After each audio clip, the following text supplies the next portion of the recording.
Well, Faizon Brandon helped Tennessee have a top 5 class. Locked On presents The Portal, the daily podcast covering college football recruiting and everything NIL. Part of the Locked On Podcast Network. Your team every day. Yes, welcome back into The Portal. I am your host, Brian Smith, longtime college football recruiting analyst and writer. Thank you for making The Portal your first listen each and every day. Today's show is brought to you by Gametime. Download the Gametime app, create an account, and use code LOCKEDONCollege for your first purchase. Today, we're going to be talking about the Vols, how important recruit Faizon Brandon is, who's the number one recruit by some services. This is a big-time player, and he has a lot of pull. What can he do for the Vols? And to help me do that, Mr. Eric Cain, Locked On Vols. Look at that. What a fit. Thank you for joining the show, Eric. I appreciate it. First off, man, when they got Faizon Brandon, were you shocked or did you know going in? And what were your thoughts about him and how important was it? Yeah, knew going in. I mean, like the week or 2 weeks before or whatever, leading. I can't specifically remember the announcement. I know it was in early August, so it was an exciting time. Knew he was going to commit to Tennessee, whenever the decision day came out, and it was just big and it was exciting for everybody. I mean, that's kind of at the time it was when fall camp was getting going, and he was an early commit, obviously, so there was still another cycle ongoing. So maybe that kind of dampened it a smidge, but still, anytime you get a quarterback commit, doesn't matter what class it is, highly rated and is thought of as Faizon Brandon, that's a big day. And so it was a big time win for Tennessee. And I know fans were thrilled then. Fans are thrilled now. I think his stock has only gone up. I know you mentioned earlier that some recruiting services have him as the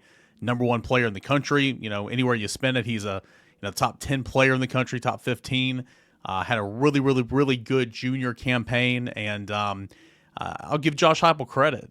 He and his staff and Joey Halsley, and they pinpoint who they want to attack at quarterback early in the class, and they get it done. Going back to Taven Jackson, his very, very first recruiting cycle, I think he got hired 1st of February. Taven was in the class. That one took a little bit longer, but Taven was in the class by April. But then Nico was a March commitment, and then you had, George McIntyre here. Jake Merklinger was an early commitment. George McIntyre was an early commitment. Now Faizon, and they just kind of build off that. But talk about a building block, man. Faizon Brandon is a stud, and there's going to be a lot of guys that want to come and play with him and hopefully join this class.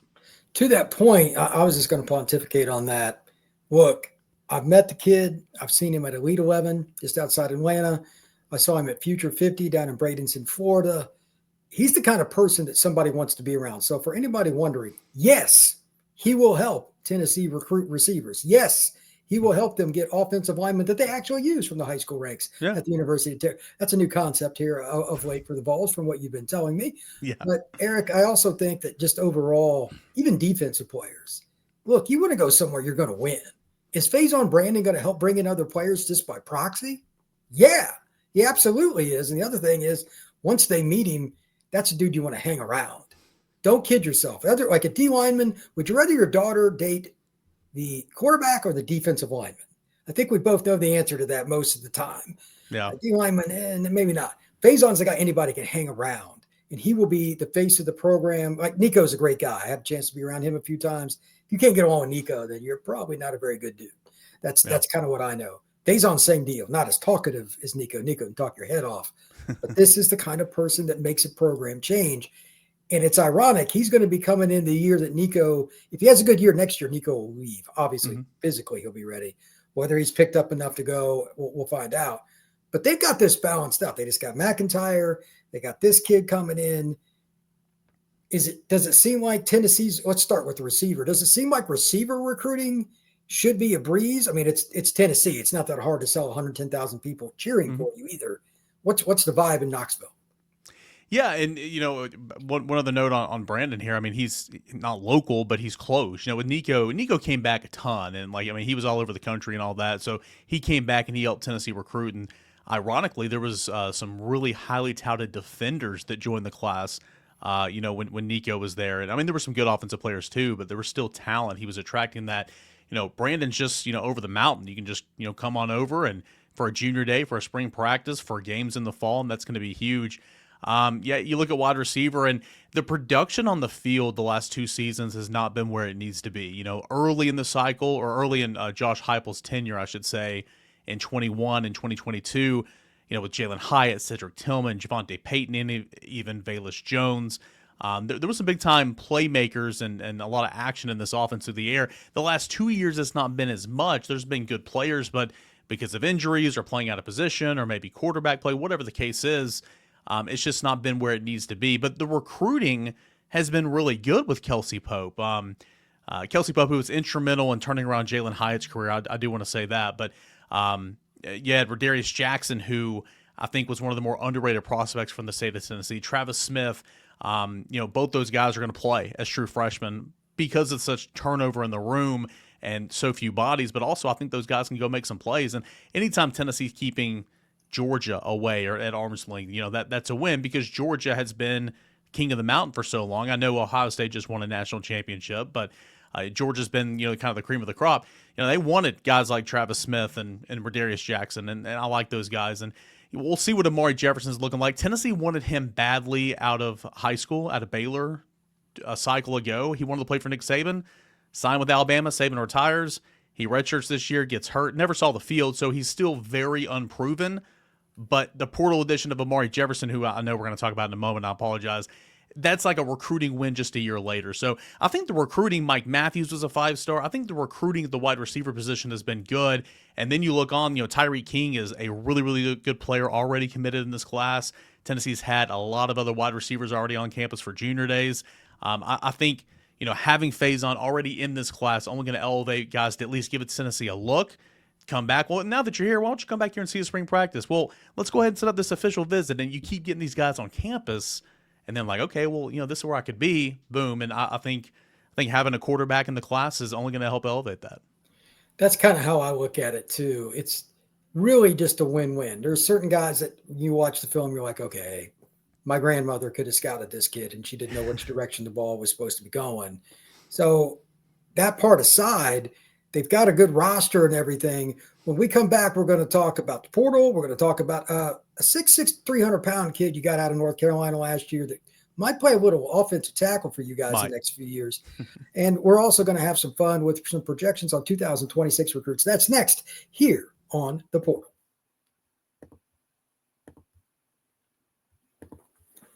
Looking for tickets to your next big event? Whether it's a concert, comedy show, football game, or anything else, finding the right ticket at the right price can be a headache. But with Gametime Picks, it's never been easier. Let me tell you how it works. With Gametime Picks, the app does all the hard work for you, curates the best deals, so you don't have to waste time searching through endless ticket listings. I've been using Gametime Picks for a while now, and here's why I love it. Curated deals make it simple because you find out what the price is right away. You don't have to search around. They shrink everything down to find the best ticket price for whatever venue you're going to. I don't care if it's a concert. Doesn't matter if it's a musical, you're taking your wife to a play, whatever it is, football game, basketball game, that can work for you. And you can also see your seat view right there from your phone with Gametime. Ready to make the next event better? Download the Gametime app, create an account, and use code LOCKEDONCollege for $20 off your first purchase. Terms apply. Again, that's code LOCKEDONCollege for $20 off. Download Gametime today. Last minute tickets, lowest price guaranteed.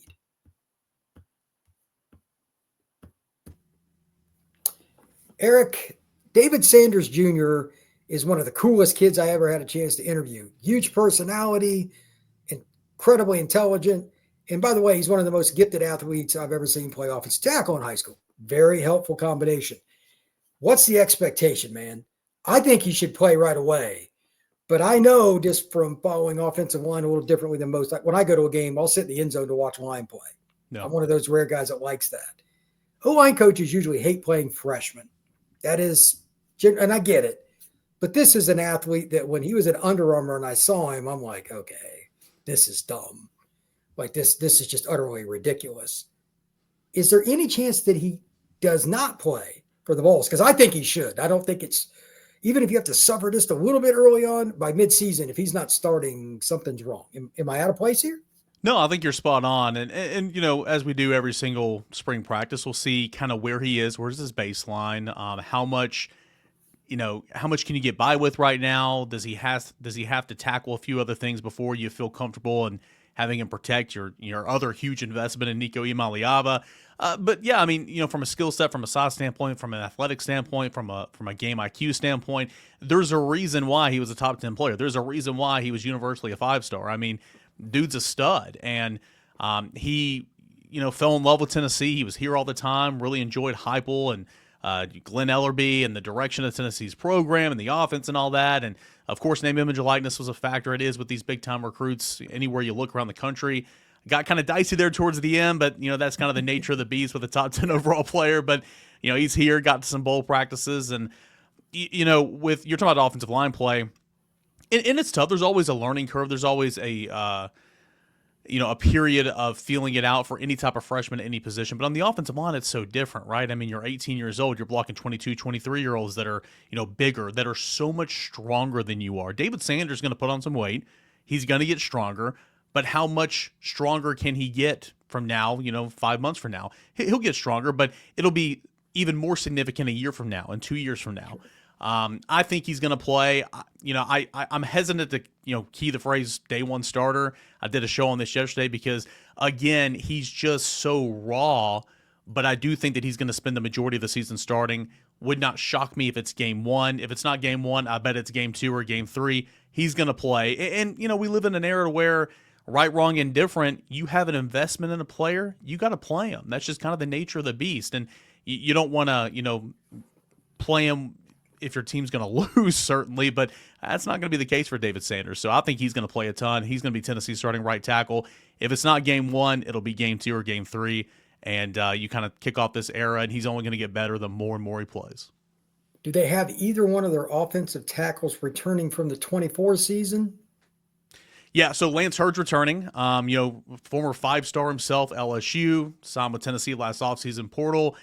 Not the year we expected from Lance Hurd. He struggled a little bit. Pro Football Focus really, was not high on Lance Hurd this year. Okay. In my opinion, for Lance Hurd, there's only one way to go, and that's up. He did get better. He improved as the year went along, but he is returning. He'll be the left tackle, and he should be significantly better this year. So what you're telling me is, unless you and I are both wrong, which obviously could never be the case. Obviously. If David Sanders Jr. is as good as we think, they should be in a pretty good spot for Nico because, look, I know Vols fans don't want to relive this, but it was a jailbreak for Nico in that I'm just going to say last game and just let it be at that. Yeah. That can't happen. Like Tennessee, when I was growing up, they always had really good lines in the 80s and 90s. It was just like automatic. Mm-hmm. I'm shocked that they didn't have a better line with the NIL they have and stuff. Did they have injuries or something? Because it blew my mind. Weird. It's weird because Tennessee returned. Let's go back a year ago today. Tennessee is returning 4 starters on the offensive line, and you're adding Lance Hurd, who is the highest rated signee in LSU's class and transferred over in 2023. And so you knew Lance Hurd was going to go through growing pains, kind of like Sanders is this year. Didn't think it would last as long as it did, but it took him a while to come along, Lance Hurd. That's why I think he's going to be much better in 24. But your right tackle, John Campbell, he split time with Dane Davis all year long because he was hurt all year long. Javonte Spraggins, your right guard, who's been a starter since 2020, played hurt this year. He regressed a little bit.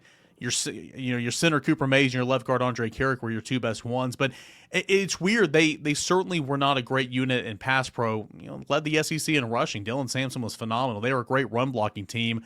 Really struggled to protect Nico at times, and that was surprising. That was the biggest disappointment, in my opinion, this year for Tennessee because you returned so much talent and playing time that I think injuries and a little bit of regression kind of sunk in, and that was not the combination you needed for your first-year starter in Nico.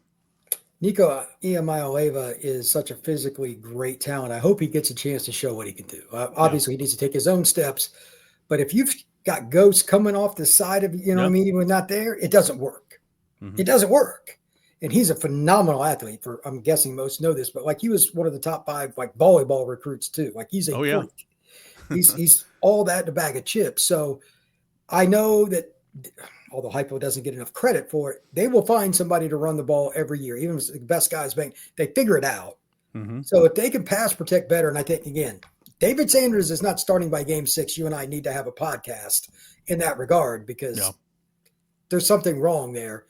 This could be one of the best offensive lines in the league if Hurd takes that step, and we think by at least the back half of the year that it could be. Is that a fair assessment? Is there a chance for that?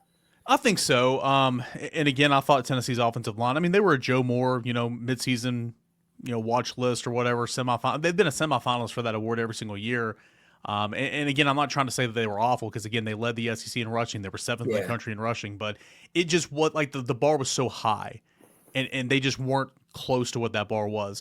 And so you kind of reset, and it's kind of like Tennessee did in the secondary this time last year where all 5 of their secondary starters graduated and or left via the transfer portal. Tennessee had to start over. Tennessee's secondary was a lot better this year. And so you kind of hope those same vibes carry over to the offensive line. But, I mean, yeah, Lance Hurd's going to take a step this year. Will he live up to that 5-star potential? We'll see. But he is going to take a step this year. David Sanders will eventually kind of get, around to, feeling at home at right tackle in the college game, the more reps that he gets. Tennessee's got to find a center, and that's what spring practice is all about because Cooper Mays has been the only guy to snap the football during the Josh Heupel era. And you're replacing 2 guards, and Tennessee added a couple of guards in the transfer portal. I don't know if you want me to dive in this right now, but yeah. Fire away. That was my next question. Wendell Moy coming over from Arizona. He was a second-team All Pac-12 player in 23. He's played over, I don't have it in front of me, I want to say 800 snaps or 700 snaps the last couple of years. Experienced player that's been there, done that. He's going to slide in, be one of those guys. And then we'll see about Sam Pittleman, who's coming over from Notre Dame. Started the first 7 games at left guard, played 34 snaps at right guard in the college football playoff against, I want to say it was Indiana. Has a little bit of center experience, not much in the games, but he's been an option at center. And, of course, he could be an option at center for Tennessee as well. So you're getting some experience, and you're bringing a lot of talent at the edges. So I think eventually, I think this offensive line could be great, but they got to play together as a unit in spring and in fall camp. And I think the more they play together, if they, stay healthy, I think the better it can be. And of course, that's Nico saying, okay, that's great. Let's go. Keep me upright. And let's go play ball. Well, Pendleton, I thought was a big addition. I didn't know as much about the kid from Arizona, so that's good information. They've hit with the portal, and that just leads to this final question for this part of the show. Their portal approach, are they going more home run or development? Some schools just want a lot of one and dones or guy that has at max 2. We're trying to win now. Tennessee's kind of that because Nico's going to be in year 3, but I do see they take some guys that got some eligibility. What's your take on Tennessee's approach and what's your feeling on what they need to do moving forward? This portal cycle, if you ask fans, infuriating, not great. They only brought in 4, and there was a lot of holes that you could feel. But, early on in Josh Heupel's tenure, you had so many holes, and your roster wasn't where it needed to be. And so I feel like you needed to take more. And not only you needed to take more, you needed to take multi-year guys. And, sure, you want to go out there. Tennessee needed some guards, interior help on the offensive line. They did that. Tennessee looked at a couple of different wide receivers. They brought in Amari Jefferson, who I referenced earlier. I think they're going to take another wide receiver in the spring window because they simply just need another body. They went out and got Star Thomas from Duke, who played 2 years in New Mexico State and a couple years in JUCO, and all he's done is produce at every single stop along the way. And he's not going to be RB1, but he's going to be a guy that, this past year, Dylan Sampson was, the bell cow. The other years in this Heupel offense, they've had like a 2 or 3 man rotation, and the results are still there. He's going to be a part of that rotation. So they added some, complementary pieces at places, but they went out and got a couple of needs. I think fans are just frustrated because they just wanted more. There should be another wide receiver. McCoy's torn ACL, Jamal McCoy, cornerback. He tore his ACL in early January, late December training. And, he's All-American cornerback. And I think Tennessee was starting to look at some corners just for depth purposes in case he's not ready for the start of the season. Didn't get one of those. So I think there's some priorities in the spring portal that they're going to need to address. But overall, long story short, Tennessee focused on roster retention more than anything this offseason. And I know a lot of teams are doing the same thing, but they put the focus on, okay, we have got to keep Boo Carter on our roster. We've got to keep Nico on our roster. We have got to keep Mike Matthews on our roster. And they got it done. And sure, they should have maybe signed a couple more guys from the portal. I'm not saying they shouldn't have, but that was their focus. And I think a lot of teams primarily said, okay, well, you can go to the portal. We'll just go get somebody else. Tennessee's focus was kind of keeping the group that they have because they like that. And, we'll see if it works. Certainly they need to add a couple more, but this roster at Tennessee, though it didn't look like it against Ohio State, it is so significantly better than what it was a year ago, 2 years ago. And that's kind of evidence in the growth of the program. So through recruiting, traditional recruiting. And I think this 2026 class that we're going to hit on here in a moment again is going to be another example of that. When we come back, we are going to talk about that, a little bit of the balance. I think Tennessee's done a pretty good job of it. I want to get Eric's take, and I'll give mine as well. That's next here on The Portal.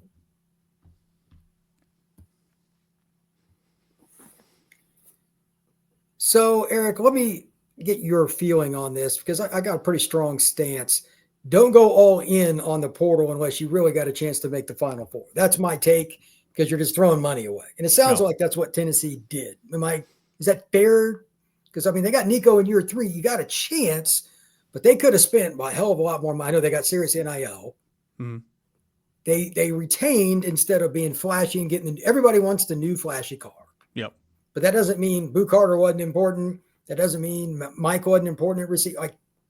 There were reasons they did what they did. And your point was right at the end of that last segment. Where do they need to add the 1 or 2 more pieces, if you want to talk about that? And what do they need to do so they don't get in this spot again with 26 recruiting? How do they blend that? Because they're already, they got people in the back office at all these SEC schools. Where are we going to be short at the end of this next season? Yeah. That is what they're talking about right now, literally. What's your take? Yeah, I think, positions that they're going to look to, and we'll see, how these freshmen come along at wide receiver. Darius Jackson, I mentioned, Travis Smith. We'll see Amari Jefferson still kind of coming off an injury. We'll see, how active he is in spring practice. But just from a numbers perspective, Tennessee needs another body at wide receiver. And you don't want to just go get a guy that's a body, right? You want to go get a guy that you think can contribute and all that. But at this point in the cycle, maybe you don't have a choice. You just need to go get somebody. So I do think they're going to get a wide receiver for sure. Cornerback we'll see because Jamal McCoy is obviously not going to be practicing in the spring. Tennessee's got Ricky Gibson that's a good corner. Jalen McMurray, formerly of Temple. He came over prior to last season and was the backup role, and he did a really good job. Not a lot of depth at corner, so I can see Tennessee looking at corner. Receiver corner, we'll see how the offensive line looks like, but I think they're probably done in that regard. And then, if there's the best available or something. But, Tennessee's good on the defensive line. I think they're good at linebacker, had a really strong linebacker class in 2025. They like their tight ends, really, really good tight end class. I know we'll hit on that here in a second. So I say wide receiver, corner, and, just kind of see how spring practice goes. So they're really not that far off then. If everything broke right, they could – it's not out of the question, obviously, if Nico takes another step. He's got to. Yeah. They could possibly make a run for the Final Four next year. You think that's a feasible possibility with everything the Vols have on the roster now? Yeah, for sure. I absolutely do. Again, Nico's got to take a step. He was much better than a lot of people want to give him credit for. And from a national perspective, and you'll get a kick out of this because you know that class very well. I want to say, oh, you think Nico's so bad? Go look at his quarterback class. That was the best quarterback class in a decade, right? all those names, the 23 quarterbacks. 60% of them are gone already. Yeah, Nico is easily the best one of the, of the core top 5, top 6, right? And then all this guy's transferred. Arch Manning's about to come up. I recognize that. But he's got another step to take. I think that he played really well against Alabama in the second half to win that football game. I thought he played, well as the season went along. I thought he was okay at Ohio State, but it was a train wreck from the beginning, and he had to run around for his life. He's tougher than nails. But yeah, there's another step, a significant step that he can take, and it's up to him to take that. And if he takes that, and the offensive line is solidified in front of him, Tennessee's going to run the football. I have no quarrels about that. Tennessee's defense going to have another deep rotation on the defensive line. Joshua Joseph is going to take over for James Pierce. He had 10 TFLs, playing 50% of the snaps last year. Linebacker, again, they need to be better there, but they've got numbers, they've got experience, and Tennessee's secondary is pretty good. So, again, from a roster standpoint, Tennessee's just so much better than what it was 2 off seasons ago, and that gives them a chance. Sure, they made the college football playoff this year, and you got waxed by Ohio State, which, granted, they waxed Oregon the next week. They went on to win the Natty. I get all that. They had a run for the ages there, but that kind of showed you, okay, you're here. You still got work to do. And look what Ohio State did. They went out and got a quarterback from the portal, a running back from the portal, a safety from the portal. They went out and got an NFL coordinator. I get it. That was kind of the perfect storm for Ohio State. Tennessee didn't necessarily do that this offseason, but they still have a roster that's just continuing to get better and better. And I think that, yeah, they can absolutely make a run if people stay healthy and, Nico and some other guys take some steps. Who's the most likely guy at receiver to take a step forward? I'm just curious as a football fan. Well, Mike Matthews, you would think. That's what I was thinking you were going to say. He 5-star freshman. He didn't play an awful lot to begin the year, and there wasn't a lot of production there. Like, well, why didn't he get more playing time? I'm not at practice every day, so, I'm not a coach. I'm sure if he was doing everything right, he would have been playing. But he was coming on towards the end of the year, so he's going to take a step. Chris Brazzell, transfer addition last offseason from Tulane, okay? He just didn't produce this year, and he had chances. He played 600 snaps. He just did not produce this year. Dante Thornton, who came over prior to 23 from Oregon, didn't produce in 23, but man, when he was on the field this year, he was great. He would have been a 1,000-yard receiver if he could have stayed healthy. He had like 25 yards per reception, 6 touchdowns. He was fast. So if Brazzell, yeah, he's fast. If Brazzell can take a step like Dante Thornton did, then Tennessee's going to be okay. But, he's got to take a step in Mike Matthews. Those two guys for sure is who we're looking at. The 26th class, I'll wrap it up with you on this note. We touched on Faizon a lot, and rightfully so. I know the Tyson Bacon kid they have. He works with Coach L up at Birmingham. He's a great trainer. They've done a good job. They got 7 commits the last I saw. What's the biggest focus, do you think, position-wise? Now that, Faizon Brandon, your number one deal, is taken care of. Who's the guy, or is there a position? What's the deal moving forward for the Vols? As we start to see some of these official visits get lined up, you start kind of going through X and Instagram. Their visits getting lined up. Yeah. What's it going to be for the Vols? I think for as much wide receiver talk as we've had here the last 25 minutes or so, I think it would be good for Tennessee to take a couple of wide receiver bodies. Again, they had 7 scholarship wide receivers from last year's team that are no longer here. A couple due to graduation, Thornton, McCoy. There was a walk-on that left, and then there was like 4 or 5 that just entered the portal because they just weren't playing as much. So Tennessee needs to replenish at that position. They're in on a couple of high, talented wide receivers. Already got Tyreek King in the boat and nearby Knoxville Catholic High School. Really good slot talent. We had a couple of his games on Rivalry Thursday this year, so they like him, and he's been on top of that board for quite some time for Kelsey Pope. So get a couple receivers to add, to the class with him, and they have Tyon Evans, who's another wide receiver that they like, a high upside. He's in the class. But kind of the trademarks for Tennessee, and again, this is my opinion. I don't cover recruiting on a national landscape like you do, but I would assume the good programs do this. You need your quarterback, and you need your guy that's going to make the quarterback's life hell. And those need to be your 2 pillars in every class. And Josh Heupel has made that his 2 pillars, man. Again, I mentioned the quarterbacks earlier, but think about the edge rushers that have been signed under Heupel. James Pierce, Joshua Josephs, Marion Dye, Isaiah Campbell's a guy that could slide inside, so on and so forth. He's done a great job of stacking his classes in that regard. So, who's going to be that edge presence? Who's going to be that big pass rusher that's going to join that class? I don't know yet. There's not one in there yet. It's still early, but that's a position that I'm excited to see gain some traction because Josh Heupel and Rodney Garner and Tim Banks, they've done a really good job of evaluating that spot. Well, Eric, I really appreciate you coming on. I'll definitely have to do this with you again soon, brother. Tell everybody where they can find out what's going on with the Vols. Yeah, every morning when you wake up, wherever you find your podcast, Locked On Vols, we're talking everything from Tennessee recruiting, Tennessee transfer portal. We're talking wins, losses for 2025. It's never too early to go through that schedule and start predicting what's going to happen next fall. But we're also talking Tennessee basketball. We'll do a little bit of Tennessee baseball too, reigning national champions. So if you love Tennessee, this is the podcast for you. That's Locked On Vols. I appreciate it. And if you're looking for recruiting, NIL, and the transfer portal, the Portal Podcast is the place for you as well. Just like with Eric, you can find us wherever you get your pods, Apple, Spotify, Amazon Music, you name it. We are there. Thank you once again. Like, subscribe, and share. We will talk to you again soon on the Portal.